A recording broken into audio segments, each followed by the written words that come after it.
ध्रुव के वंश में हुए महान सम्राटों में से एक थे राजा अंग। वे बहुत धार्मिक थे और वेदों के प्रत्येक सिद्धांत का पालन करते थे। देवता उनसे प्रसन्न थे और पृथ्वी फल फूल रही थी। अंग की पत्नी सुनीता मृत्यु की पुत्री थी, जिसका अंतर्मन कलुषित एवं विकृत था। दुर्भाग्य से राजा अंग के पुत्र के अंदर उसके पिता के गुण कम और माता मृत्यु के दोष अधिक थे। वह बालक मृत्यु के साथ अधिक समय व्यतीत करता था, इस कारण और भ्रष्ट हो गया।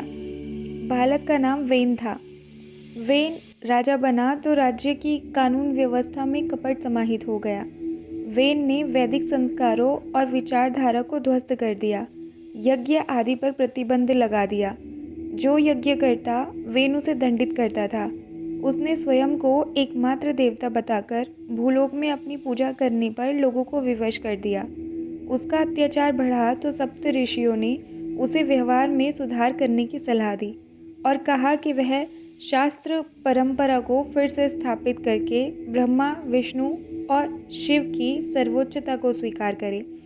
उन्होंने वेन को यज्ञ की अनुमति देने के लिए भी कहा, क्योंकि यज्ञ से राजा और प्रजा दोनों को लाभ होता है। परंतु वेन केवल स्वयं को प्रेम करता था। मैं ब्रह्मांड हूँ, वेन ने घोषणा की। मैं यज्ञ पुरुष हूँ, सबसे महान। मेरे शरीर में समस्त देवताओं का वास है। फिर मैं किसी के आगे सिर क्यों झुकाऊं भला। ऋषि समझ गए कि वेन को उसके भीतर के अंधकार ने निगल लिया था। यदि वह जीवित रहा तो न्याय व्यवस्था को गंभीर आघात पहुंचेगा। इसलिए ऋषियों ने एक तिनका उठाया और उसे अभिमंत्रित करके वेन पर छोड़ दिया। वेन की तत्काल मृत्यु हो गई।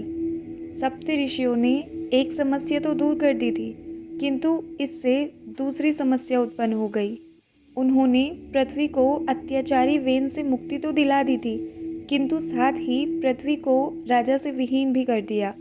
वेन का कोई पुत्र नहीं था और वेदों के अनुसार राजा के बिना भूमि समृद्ध नहीं हो सकती। उन्हें जब कोई अन्य उपाय नहीं सूझा तो मरीचि ने ऋषियों को एक उपाय बताया। उन्हें अब वैन के शव को मत कर उससे पुत्र उत्पन्न करना था।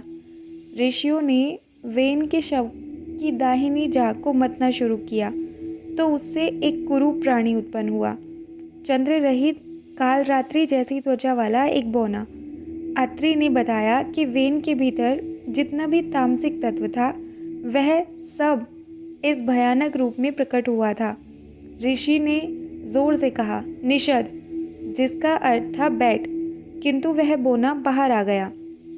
फिर वही उसका नाम हो गया और अंततः उसके वंश में उत्पन्न हुए शिकारियों की जाति को निषाद कहा गया। इस प्रकार जब वेन के शरीर से बुराई बाहर निकल गई तो उसका शव शुद्ध हो गया। ऋषियों ने फिर उसकी दाहिनी भुजा को मतना आरंभ किया, जिससे एक युवक उत्पन्न हुआ।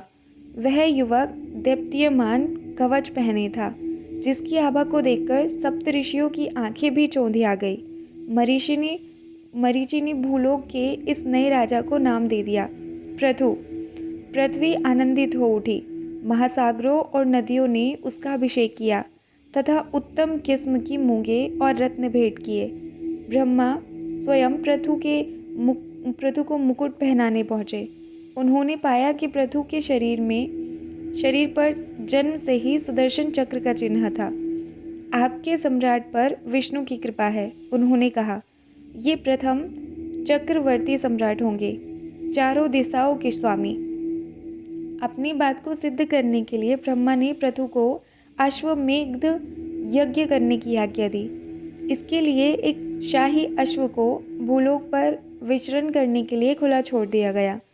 उस अश्व को सब जगह राजा पृथु के प्रभुत्व की घोषणा को लेकर जाना था। नियम यह था कि अश्व को चुनौती देने वाले को राजा पृथु की सेना से युद्ध करना होगा।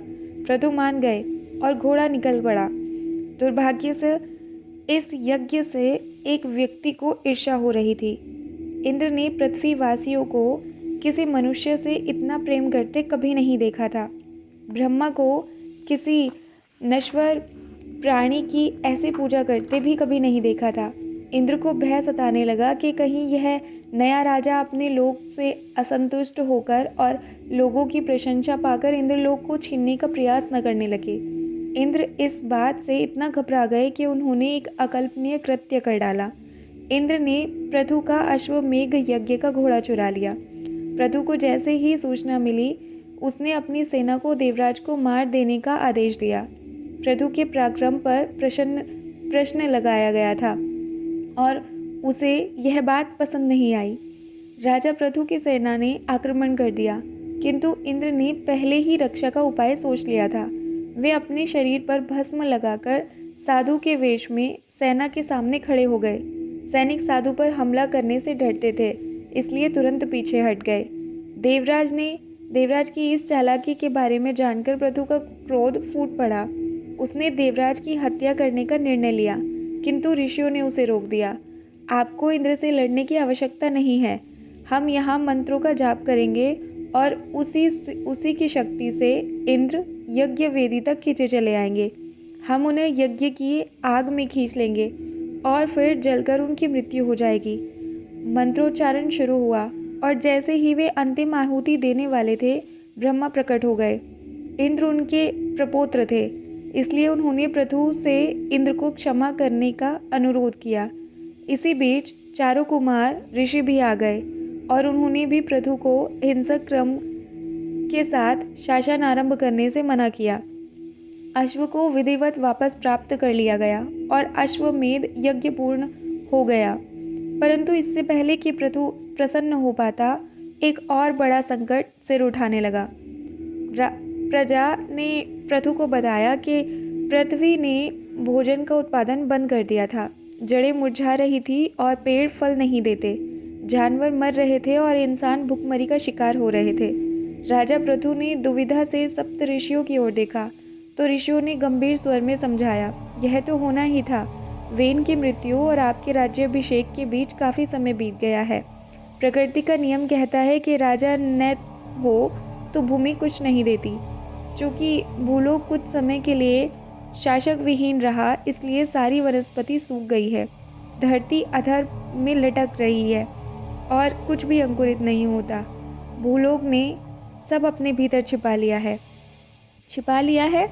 हाँ, समस्त भोजन सामग्री भूलोक के गर्भ में छिपी है। यह सुनकर पृथु उछल पड़ा। मैं भूलोक को खोदकर पुनः भोजन प्राप्त करूँगा।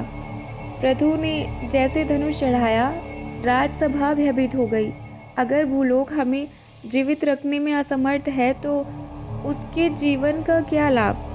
भूलोक ने पृथु के शब्द सुने तो वह गाय के रूप धारण करके भागने लगा, किंतु गाय जहाँ भी गई, पृथु ने उसका पीछा नहीं छोड़ा।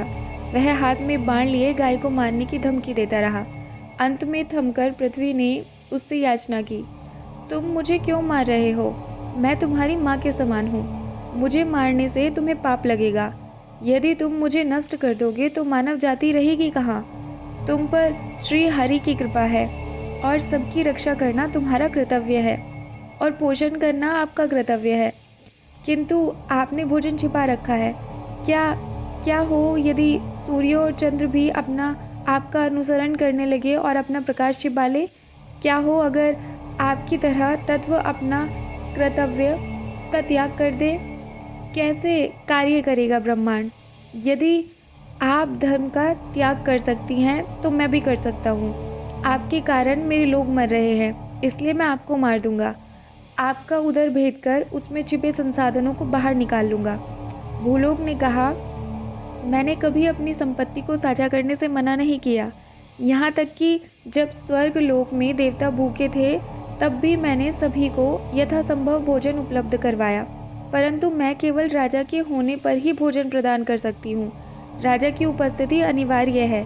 वेन की मृत्यु से पृथ्वी राजा से विहीन हो गई थी, इसलिए मैं कुछ भी नहीं दे सकी, किंतु अब आप मेरे स्वामी हैं तो मैं फिर से भोजन प्रदान करूँगी। पृथु सोच में पड़ गया। उसने भूलोक की ओर देखते हुए सिर हिलाया। आप केवल प्रदान नहीं करेंगी, हम भोजन को खींचकर बाहर भी निकाल लेंगे। बाहर निकालेंगे? हाँ, जैसे मैं अपने पिता के शरीर से उत्पन्न हुआ हूँ, वैसे ही हम आपके भीतर से भोजन प्राप्त करेंगे। मैं समझी नहीं।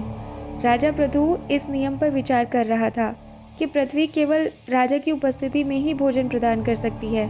उसे एहसास हुआ कि इसका मुकाबला करने का एकमात्र तरीका यह था कि मनुष्य को आत्मनिर्भर बना दिया जाए। उन्हें पेट भरने के लिए राजा पर निर्भरता से मुक्त करना होगा। पुरुषों को भोजन प्राप्त करना सिखाने का समय आ गया था।